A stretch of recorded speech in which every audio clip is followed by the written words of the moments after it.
As a child, I had to learn quite quickly that I was very different, and I was very quiet. I didn't mix with anyone, even my family. I was seen as Ganok, the crazy one, or the pagal of the group, because I was quiet. I liked my own company. I would talk to myself.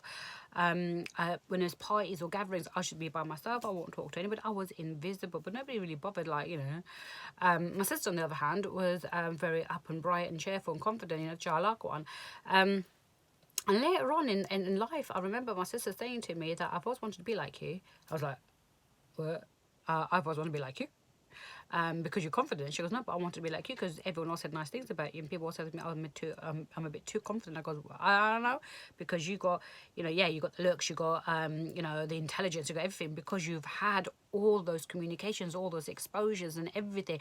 Where else I was in solitude. So it's actually really important, that as families we get together and we talk about how we feel. I've recently went through huge bereavement. I lost my father 3 years ago. Suddenly, after 3 weeks of going abroad, I had a cardiac arrest. My mum was traumatized by it. We retrieved her, brought her back, and we couldn't mourn because we had a mum to care for, and she had vascular dementia from moderate to severe within 16 months. And every holiday, I've had to take her back because she didn't understand where my dad was. So we had to keep it. And she used to forget and then remember. And my brother goes, is it a blessing or a curse? Curse because she always remembered freshly that he just died. And then, why didn't you tell me he's passed away? I was like, I wasn't even there. And then she will forget and she would have all these happy times. And then we lost her 2 weeks shy of my dad's second death anniversary in a very traumatic experience. 3 weeks, less than 3 months after that, I lost my stepbrother to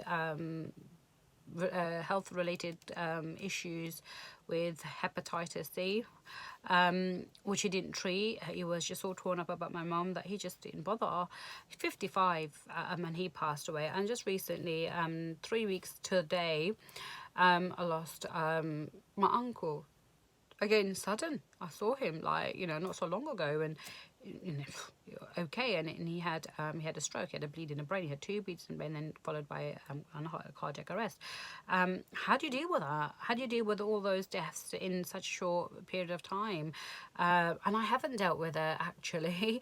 I haven't. My whole persona, my whole life, my whole outlook has changed completely. And because I have experience and I have the training of bereavement and stuff, I've been able to self-cope. I've used quite a lot of my own sort of training to support me in coping with my bereavement. And one of them actually was my very dear friend in Pakistan, actually. And she goes, what sort of child was you? And I just told her, I used to love my lenses, I used to always wear makeup, I used to love my earrings, I used to love dressing up. She goes, come on, let's go, we're going to do this, we're going to do that, we're going to do that.